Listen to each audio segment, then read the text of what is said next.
Hello everybody.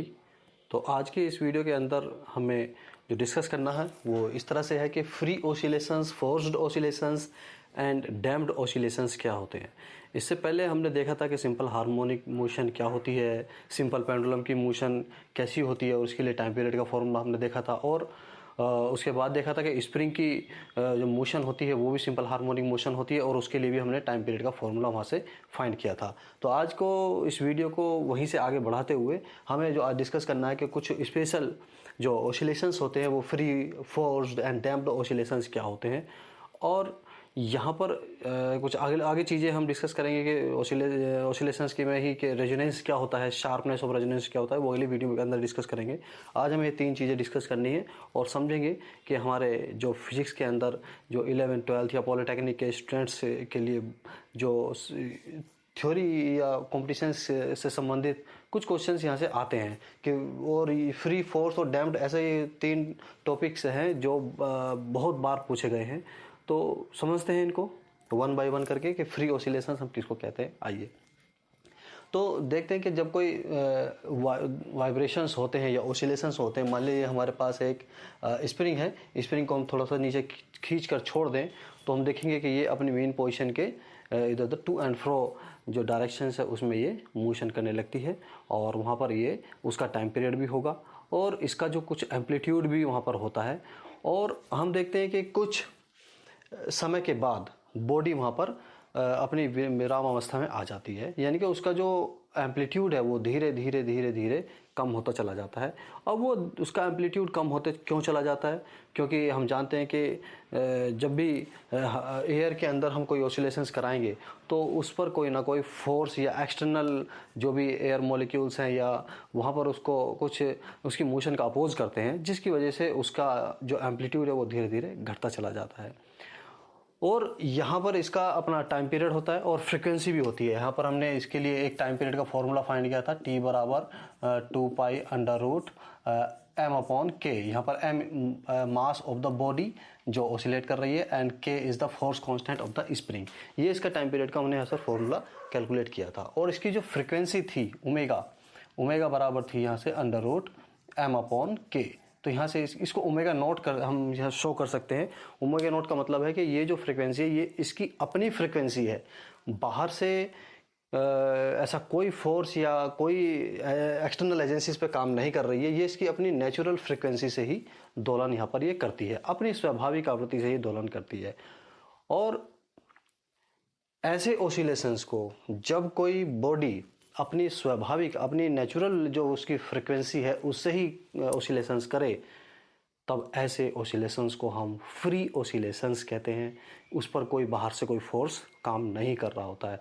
और जब बाहर से कोई फोर्स काम नहीं कर रहा होता है तब उसके एम्पलीट्यूड को टाइम के साथ हम इस तरह से दिखा सकते हैं कि वहाँ पर एक force F equal to four F minus Hooke's law यहाँ पर एक काम करता है, F इक्वल टू माइनस का KX।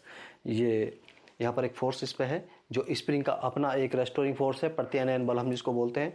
और अगर बाहर से कोई भी फोर्स उस पर काम नहीं कर रहा है और बॉडी अपनी नेचुरल फ्रिक्वेंसी से ही दोलन वहाँ पर कर रही है, तब ऐसे दोलन को हम कहते हैं फ्री ऑसिलेशंस कहते हैं। और फ्री ऑसिलेशंस का मतलब यही है कि बाहर से उसका कोई लेना देना नहीं है।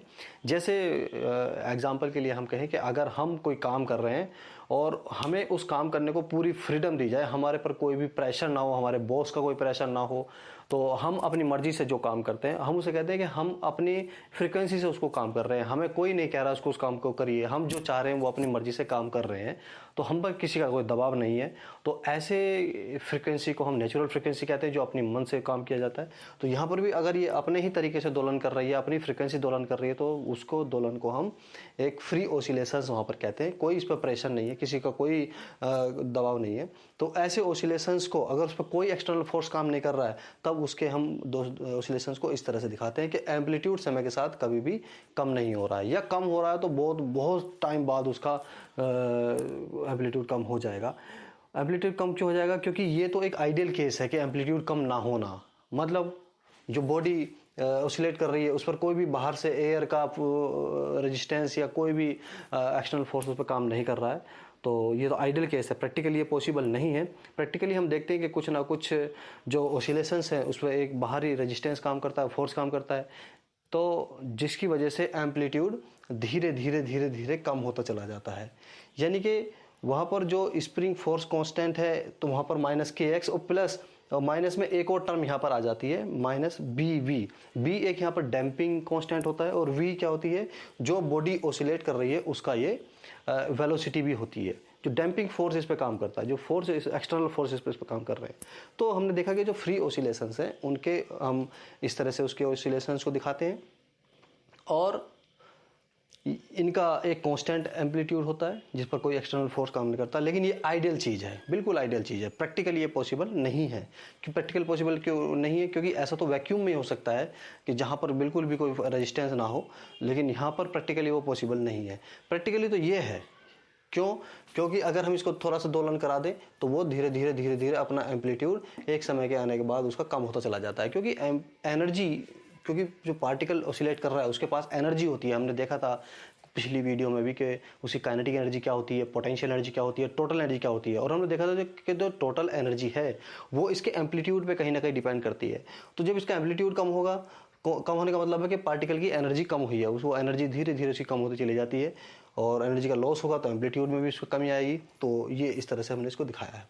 लेकिन अगर हम रेजिस्टेंस ये ज़्यादा बढ़ा दें, रेजिस्टेंस को और ज़्यादा बढ़ा दें, रेजिस्टेंस को कैसे बढ़ा सकते हैं कि इस मास को हम कुछ ऐसी चीज़ से अटैच कर दें जिसको हम किसी सॉल्यूशन में डाल दें, किसी लिक्विड में डाल दें, और इसको थोड़ा सा खींच करके ऑसिलेट कराएं, तो ये बॉडी अपनी मेन पोजीशन के इधर उधर दोलन करने लगती है। क्योंकि यहाँ पर तो एयर में ये ऑसिलेशन कर रही है, इसलिए एम्पलीट्यूड काफ़ी देर बाद इसका डिक्रीज हुआ है, और यहाँ पर बहुत जल्दी डिक्रीज हो जाएगा क्योंकि यहाँ पर अब रेजिस्टेंस बढ़ गया है।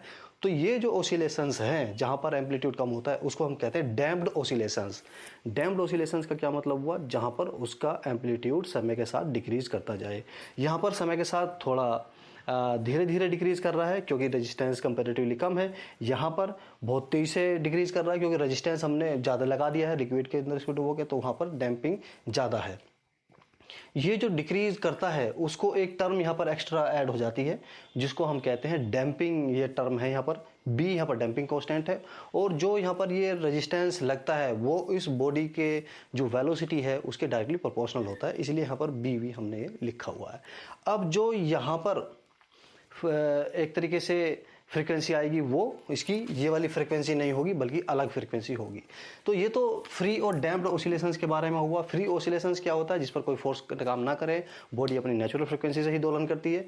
और डैम्प्ड ओसिलेशंस क्या होते हैं, जिस पर वो अपनी नेचुरल फ्रीक्वेंसी से तो दोलन कर रही है लेकिन अब उसके जो एम्पलीट्यूड्स है वो कम होते जा रहे हैं। तो ये चीज़ है। इसके बाद आता है फोर्स्ड ओसिलेशंस। फोर्स्ड ओसिलेशंस हम समझते हैं कि इस केस में जो बॉडी है वो अपनी नेचुरल जो उसकी फ्रीक्वेंसी है उससे ओसिलेशंस नहीं कर रही है, बल्कि उसको दोलन कराने के लिए कोई बाहर से हमने एक एक्सटर्नल एजेंसी लगा दी है जो उसको एनर्जी सप्लाई कर रही है। यानी कि जो उसका एम्पलीट्यूड कम होता है उतनी एनर्जी बाहर से सप्लाई कर दी जाती है, तो वो अपनी एक कांस्टेंट वेलोसिटी से हम कहें कि दोलन करने लगती है। तो वहाँ पर उसका वॉल्यूम डिक्रीज नहीं हुआ। क्यों? अगर डिक्रीज होगा तो बाहर से उसको एनर्जी सप्लाई कर दी गई है, तो वो अब अपनी नेचुरल फ्रीक्वेंसी से ना होके बल्कि बाहर की जो फ्रीक्वेंसी है उससे वो दोलन करने लगती है। तो उसको हम फोर्स्ड ओसिलेशंस कहते हैं। ऐसा कहाँ देखा जाता है? ऐसा हम देखा जाता है जो हमारी दीवार घड़ी होती है, जो हमारी वॉल क्लॉक होती है, उसके अंदर जो पेंडुलम होता है वो एक निश्चित एम्पलीट्यूड से दोलन करता रहता है, और उसका हम देखते हैं कि एम्पलीट्यूड कम नहीं होता है। और क्योंकि कम क्यों नहीं होता है, क्योंकि उसका जो एम्पलीट्यूड अगर कम हो रहा है तो बाहर से उसको एनर्जी सप्लाई की जा रही है, तो फिर वो अपनी नेचुरल फ्रीक्वेंसी से ना होकर बाहर की जो एनर्जी हम सप्लाई कर रहे हैं उसकी फ्रीक्वेंसी से वो दोलन करता है। तो ऐसे ओसिलेशंस को हम फोर्स्ड ओसिलेशंस कहते हैं, जो अपनी नेचुरल फ्रीक्वेंसी से दोलन ना करे बल्कि बाहर से जो हमने मशीन लगाई है, एक्सटर्नल एजेंसी लगाई है, उसकी वजह से दोलन वहाँ पर वो करता है। तो ये फोर्स्ड ओसिलेशंस होता है। और इसका एक फोर्स्ड ओसिलेशंस का सिंपल उदाहरण हम समझ सकते हैं कि जब कोई हम झूला अगर हम यहाँ पर झूलते हैं, झूला हम झूल रहे हैं यहाँ पर, तो अगर हम इसको झूले को थोड़ा सा इधर ले जाते हैं तो ये बार बार अपना इधर आता रहता है, और अगर झूला का धीमे होने की कोशिश करता है तो बाहर से हम उसको कोई एक तरीके से धक्का वहाँ पर देते हैं, जिससे कि वो फिर से वही अपना एम्पलीट्यूड गेन कर लेता है। अगर कोई झूला ऐसे झूल रहा है तो मैं बार बार उसको ऐसे धकेलता रहूँगा, तो जो उसका एम्पलीट्यूड कम हो रहा है तो वो मैं थोड़ी सी उसको एनर्जी सप्लाई कर दूंगा। तो अब जो झूला है वो अपनी नेचुरल फ्रिक्वेंसी से ना दोलन करके मैं जो उसको एनर्जी सप्लाई कर रहा हूँ उससे वो दोलन कर रहा है, यानी कि एक्सटर्नल एजेंसी की वजह से दोलन कर रहा है, तो उसको फोर्स्ड ऑसिलेशंस हम कहते हैं। तो यहाँ पर जो एक डैम्प्ड ऑसिलेशंस होते हैं, जो उस पर रेजिस्टेंस होता है, वहाँ पर कुछ इसकी फ्रिक्वेंसी, इसकी एनर्जी या इक्वेशन ऑफ मोशन कैसी कैसी होती है, उसको हम यहाँ पर थोड़ा सा मैथमेटिकली उसको समझना चाहते हैं कि जो अगर बाहर से कोई फोर्स नेचुरल फ्रिक्वेंसी से अगर दोलन कर रहा है तो वहाँ पर फ्रिक्वेंसी ये होती है, और अगर वो अपनी नेचुरल फ्रिक्वेंसी से दोलन नहीं करता है तब वहाँ पर क्या होगा। तो देखते हैं कि ये इक्वेशन को अब हम थोड़ा सा समझें। तो यहाँ पर जो फोर्स है, जो फोर्स को हम एम ए लिख सकते हैं, मास इंटू एक्सेलरेशन, और ए इज इक्वल टू माइनस का के एक्स और माइनस बी, वी को हम लिख सकते हैं यहाँ पर D X upon D T, और इसको लिख सकते हैं हम यहाँ पे एम एक्सेलरेशन है तो डिस्प्लेसमेंट को अगर दो बार डिफ्रेंशिएट कर दें तो डी टू एक्स अपॉन में डी टी स्क्वायर इसको लिखा जा सकता है। इसको हम सबको इधर ले आएंगे, B D X upon D T और प्लस में K x is equal to 0। तो डैम्प्ड ऑसिलेशंस की एक डिफरेंशियल इक्वेशन ये निकल के आती है। अगर इसके सॉल्यूशन की बात करें तो इसका सॉल्यूशन जो यहाँ से निकल कर आता है वो कुछ इस तरह का होता है कि x इज़ इक्वल टू यहाँ से A naught E raise to the power minus B T upon 2m cos omega dash T plus 5। कुछ इस तरह से इसका सॉल्यूशन यहाँ से निकल के आता है। तो यहाँ पर जो ये वाली जो टर्म है, ये वाली टर्म, ये इसका एक जो डैम्पिंग टर्म जब हम कंसीडर करते हैं तो उसका एम्पलीट्यूड ये निकल के आता है, और यहाँ पर जो इसका एम्पलीट्यूड है A is equal to A naught E की power minus B T upon 2m, ये निकल के आता है। यहाँ से हम देख रहे हैं कि जो उसका एम्पलीट्यूड है, जो ऑसिलेटिंग बॉडी है, जब हम उसको बाहर से कोई एक डैम्पिंग उसको ज़्यादा बढ़ा देते हैं तो या डैम्पिंग हम वहाँ पर रखते हैं बी, जब हम कंसीडर करते हैं तो उसका एम्पलीट्यूड एक्सपोनेंशियली वहाँ पर डिक्रीज होता है। तो वो ये इक्वेशन बताती है। अगर यहाँ पर हम b इक्वल टू 0 कर दें तो यहाँ पर a equal to A naught आ जाएगा, मतलब कोई फोर्स वहाँ पर काम नहीं कर रहा है, तो वो एक कांस्टेंट एम्पलीट्यूड के साथ ऑसिलेशंस वहाँ पर करने लगता है, जो कि हम फ्री ऑसिलेशंस की तरफ को आ जाते हैं। तो ये इसका एम्पलीट्यूड हुआ।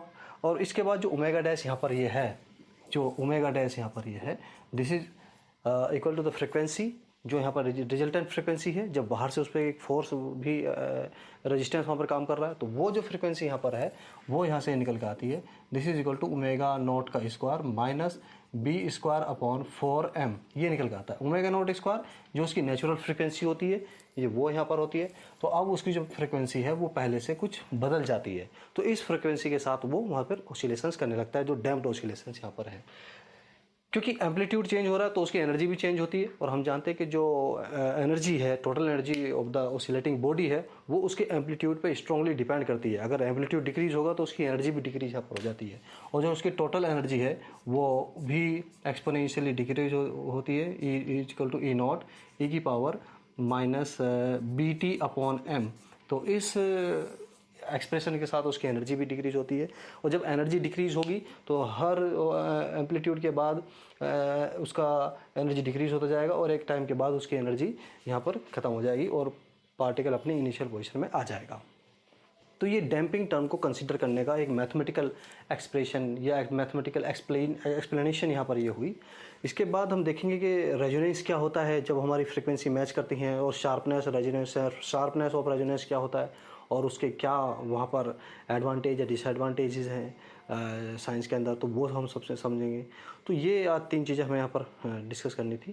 तो आज हम इतने रखते हैं। Thank you. जय हिंद।